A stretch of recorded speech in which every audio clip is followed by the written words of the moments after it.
This was our patch. It was the 4th try at a patch since our mission had been changed so many times. Of course, this is always a very exciting time. It's the night before the launch, when everything is rolled out on a pad and ready. And here we are before Don coming out, Don and myself, Ray and Jeff, Charlie and Dave and Jake.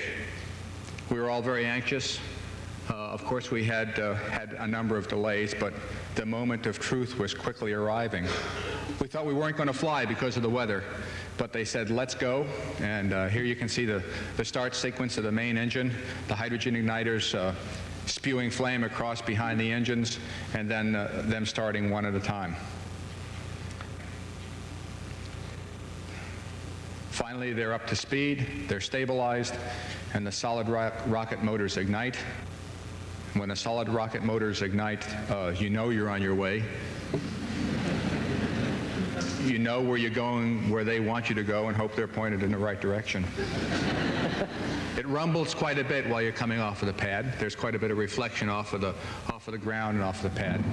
Once you get up above the tower, the roll starts and things calm down a little bit, but there's still quite a bit of rattle and noise as you're going up through the atmosphere. You have to remember, when you go through 19,000 feet, you're already doing Mach 1. We went to the clouds about 10 or 12,000 feet. We didn't see any moisture, which was what caused the delay, but it was a solid cloud up to about 33 or 34,000 feet. Once we got off of the solid rocket motors, things smoothed down as we were on the main engines, and it was a smooth ride up from there on into orbit. Of course, once we got into orbit, we had the direct insertion, so we didn't do an OMS 1 for quite some time. We were able to see the tank and see it spinning off a mile or so from us. Let me turn it off to Jeff here. The mission started normally enough with PAM deployment. We've deployed a lot of PAMs in the shuttle program, but it was sure exciting deploying our own. It is a beautiful sight watching it come across right on the Earth's horizon. It's, of course, spinning for gyroscopic stability, and it's just a beautiful sight as it slowly drifts away from us out over the horizon. And you can see the solid rocket motor underneath it, which ignited 45 minutes after deployment and raised the apogee to 22,000 miles, and that satellite's now successfully in geosynchronous orbit.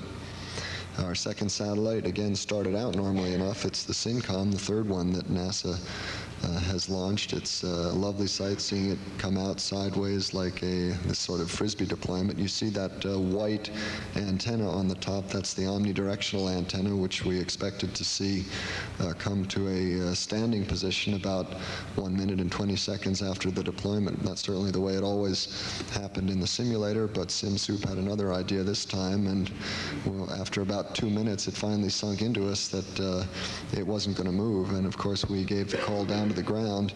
We then followed it. The other thing that should happen is that the satellite should spin up from its 2 RPM motion. After we deploy, then we burn our OMS engines, and from the 0G, the 1/10 of a G acceleration really gets your attention. Here's the OMS cutoff, and you can see all of the flaming coming around. I'm going to turn it over to Jake Garn now. Now we're simply drifting away from the satellite. This is Rhea doing her echo sounding, taking her blood pressure at this point while being restrained to the locker so she doesn't float off to some faraway place. And this is simply me, guinea pig, barfing Jake Garn with a few electrodes.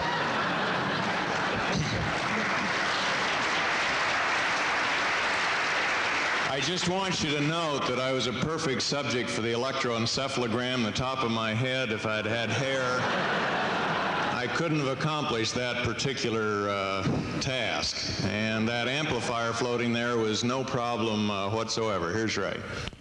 This is the American flight echocardiograph put together by some of our fine folks here at JSC. First American echo done in space. The transducer that I've got on my chest emits sound waves that are reflected back into the transducer, and they generate a two-dimensional picture of my heart on the screen. The system worked very well, and we got some excellent pictures of the heart. Here is a picture of my heart. The little flapping thing in the middle is the mitral valve on the left side of my heart, and my heart chamber is pumping blood, and we were looking at volume changes in the heart and differences in resistance in the peripheral blood vessels.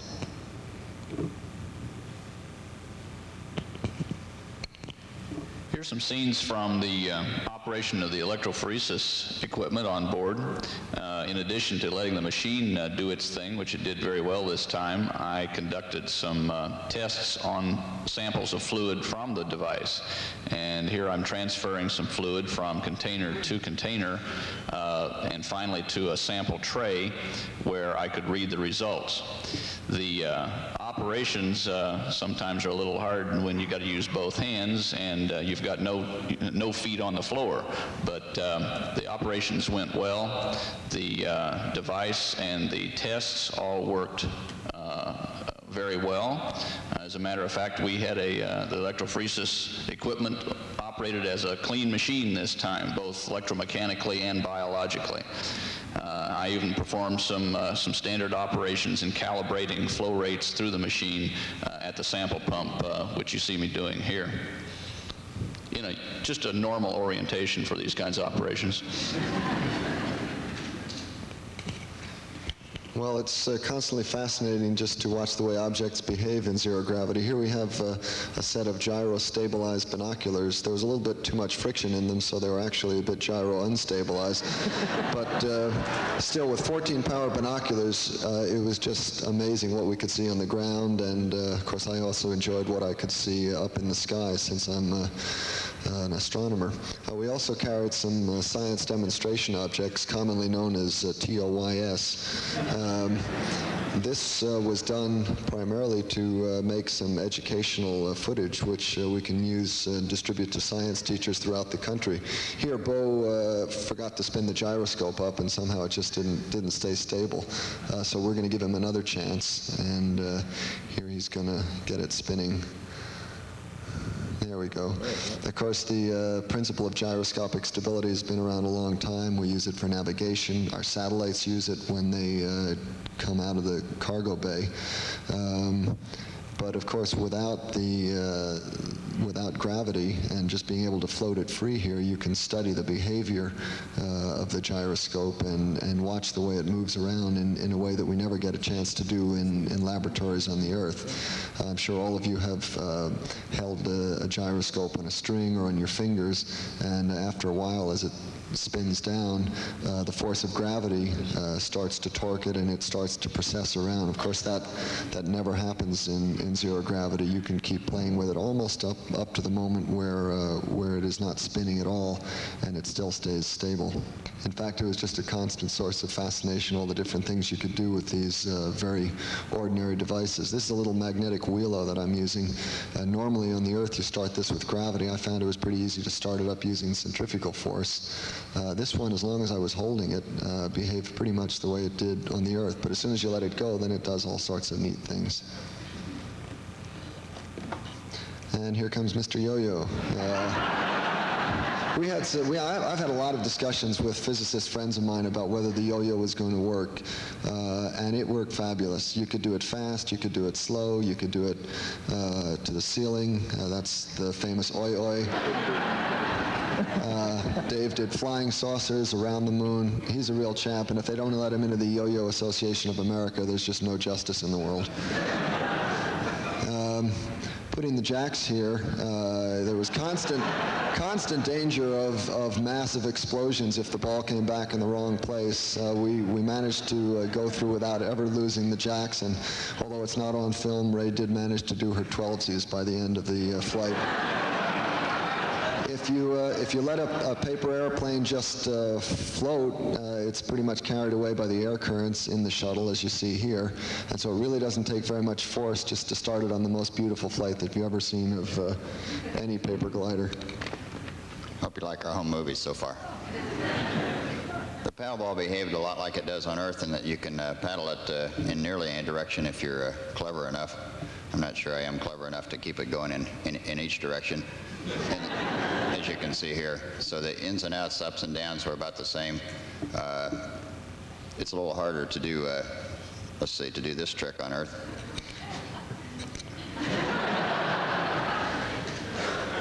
The straightforward sort of paddleball operation is much slower, and it's much easier. This one is a little tougher. Jeff has here some magnetic marbles. I'm not sure how you shoot marbles in space because it's a little hard to keep them in that ring. But your shooter seems to work fine. It joins right up with them all. And it forms into a toroid, as you might expect, with the magnetic lines and the magnetism that's inherent in the marbles. If you watch carefully now, on not this one, but the one after this, as Jeff sails the marble past after he repositions his ring here with its little tail, and relative to the horizontal lines on the bulkhead behind him, watch what this marble does. See it curve upward as the magnetic lines of force pass by the others. And here's our unofficial mascot. You might say he flipped out over this. Rat stuff really had it. The slinky, without the sag that you have to contend with in 1G, behaved pretty much the same as it does in 1G. You can start to see that, of course, they've set up a sine wave oscillation here, which continues to be reflected back and forth, and now a double one or perhaps a triple, and perhaps within there you can also see the standing waves reflected back and forth. The centrifugal force, of course, keeps this little car going around its track. On Earth, when it gets to the top, it would, of course, fall out. In space, what do you expect it's going to do? Well, with a little help from the doctor, sure enough, it falls out. This is fly swatter ops. The ground had decided at this point in time that we were going to re-rendezvous with CENTCOM and attempt to activate the separation switch with some of our homemade devices. This is the one that we call the fly swatter. It was made from a metallic swizzle stick reach mechanism that we had on board, and some plastic book covers and gray tape. The ground gave us the specific instructions on how to build it, what size it should be, and here Jake is helping me put some stitching into it to hold it together. The other one was called the lacrosse stick. It was a different sort of device. Here we are on day 5, the regular day of our entry, had we maintained our normal activity plan. You can't put your pants on 2 legs at a time. That's Jeff putting on a lower torso assembly. It's a rather cumbersome task to get yourself suited up. EVA activity is a rather messy task to begin with. It really ties up the middeck. You can see all the different pieces of equipment we have laying around. Back in the background there is Charlie Cephas Walker giving Jeff a hand. We had reduced the cabin pressure down to 10.2 at this point. We did that on day 4 to denitrogenate Jeff's and my blood. Here we are with our lacrosse stick and the fly swatter. We kept close grasps on those because we certainly needed them to do the activity we intended to do later on. Didn't want to leave them outside the airlock when we depressed. There's Bo assisting me getting suited up there, getting the lower torso assembly attached to the hard upper torso. And here's Jeff popping up into the hard upper torso. Very crowded in the airlock. It's a small airlock. You can see me hanging on the right and Bo ricocheting back and forth between both Jeff and myself. Here we are shortly before fastening the upper torso to the lower torso assembly. We're hanging there making some last minute adjustments. Ray's getting our picture. We're close to the point where we're going to be closing up the airlock and saying goodbye to the rest of the crew.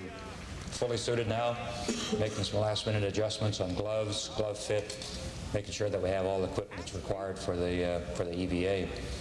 And momentarily we're going to be outside after we depress for the airlock down to 0 and open up the outer hatch. Ray had precisely positioned the remote manipulating system and its end effector right along the starboard longeron there.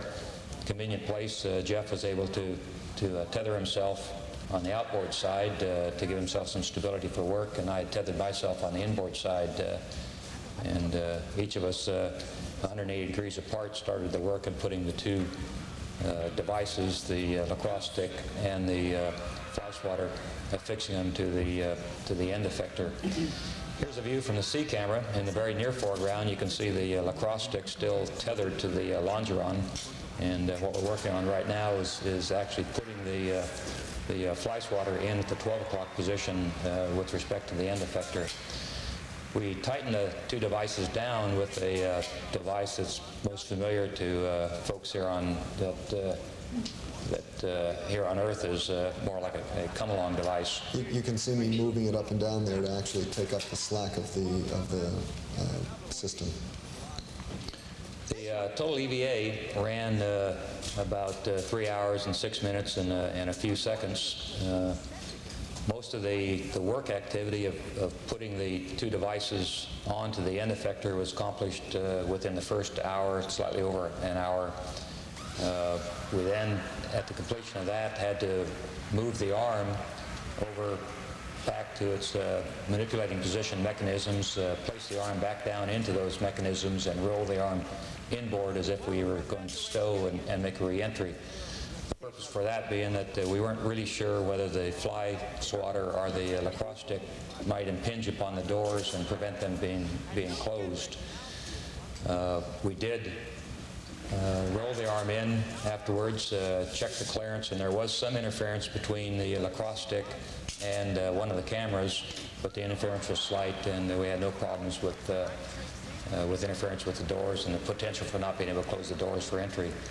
Another view from the C camera, you can see now that we've got the fly swatter on at the 12 o'clock position, and we're getting the lacrosse stick fixed in at the 9 o'clock position from Yearville Point.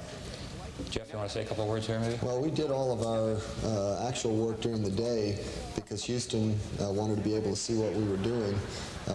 If you heard the conversations, you'll realize that we certainly were not on our own out there. We were talking very closely with people inside the cabin and with the people on the ground, and it was a massive effort that went into doing this. It did mean, of course, that when we went past the Terminator and it got dark in the bay, the ground just asked us to just sort of hang on and well, watch the world go by. And I think those were some of the most memorable moments of my life. The feeling when you're just hanging on to the side of the orbiter, not working too hard, not exerting any force. I felt myself almost decoupled from the spaceship and became for a few really beautiful moments just a human satellite floating around. Here's Ray back inside, repositioning the arm, and the finale. It's a beautiful shot of Jeff working himself forward on the starboard longeron. I'm concurrently working myself forward on the port. At the end of the EVA, we're back to putting our tools back into the chest that we have out in the payload bay for them, and re-entering the airlock. And from that point, we've done everything we can, and we turn it back over to Don and Bo, who are going to affect the rendezvous. Now we had to go to work with the rendezvous targeting, none of which we had on board.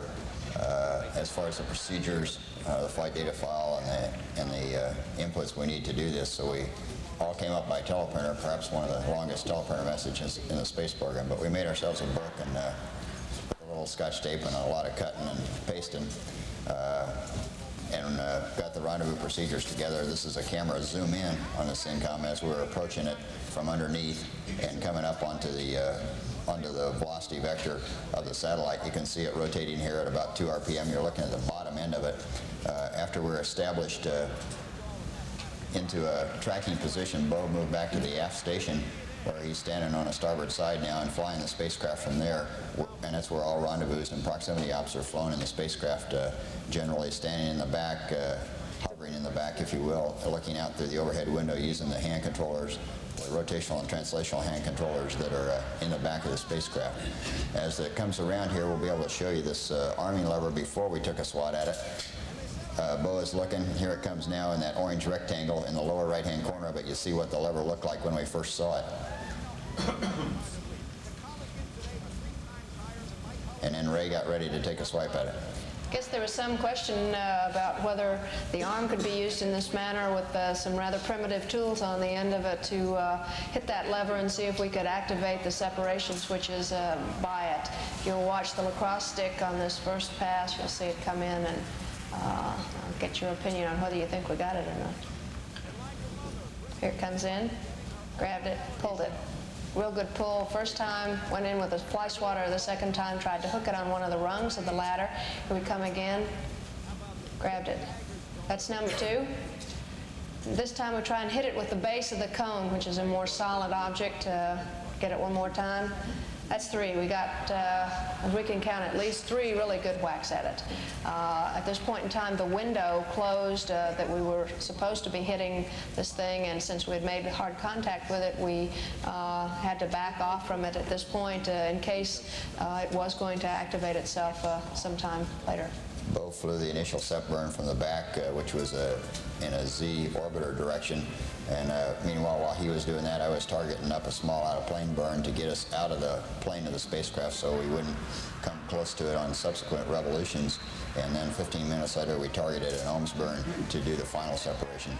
The reentry was a very exciting part of the flight for me, at least, because in a lot of it we were in this particular attitude, and I got to look out the window and see the ground going by. It goes by a lot faster when you're down below than it does up at orbital velocity.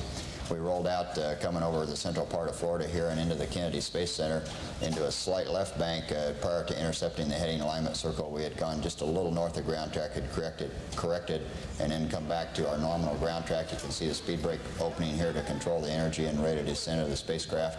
And of course, we're a glider here at slightly under 200,000 pounds, as on all previous flights. It was a beautiful day in Florida. The sun was shining. There were a few scattered clouds down over Melbourne. Kennedy Space Center itself was clear. I had a great view as we came around the heading alignment turn onto final for runway 33 at the Cape. I was talking to Bo all the way around the turn relative to lineup and glide slope and energy management, and he was doing a great job of flying the airplane right around there. As we roll out on final here, I'll let him describe the landing. As you know, we were waved off once. We didn't think we were coming in because seldom does the weather get better in Florida when it's cloudy in the morning, but it did. It was beautiful. Here we were coming right down near the runway and started our pull-out for the final landing. Here we're coming over the Banana Creek, and in just a second you'll see the gear come down, and finally the overrun of the runway come up. It was a right crosswind. We touched down just a little bit to the left of the center line and drifted a little bit farther to the left with a crosswind. I put in a correction and brought it back to the center line. It handled beautifully. We rolled out with just a moderate braking and stopped with about 3,000 feet to go. We probably could have stopped a lot shorter if I had used a lot harder braking. At that point, we were all elated. We felt that we were really home. I mean, we had gone through this mission. We had done all of these things. Here we were rolling out. It was certainly under control. We were ready to stop and see our families and come home. What else could possibly go wrong? We, a few seconds later, felt one of the wheel brakes lock up, and it was no problem to control the vehicle. I mean, it was absolutely under control. There was no question about it, and you can see that. It didn't diverge at all. And then just about the time we came to a stop, the right tire blew.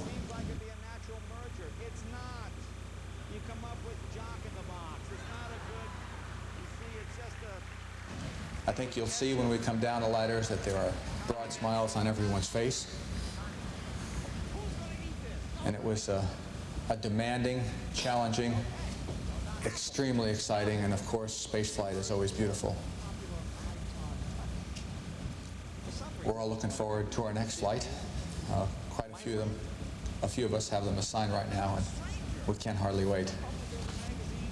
Thank you very much.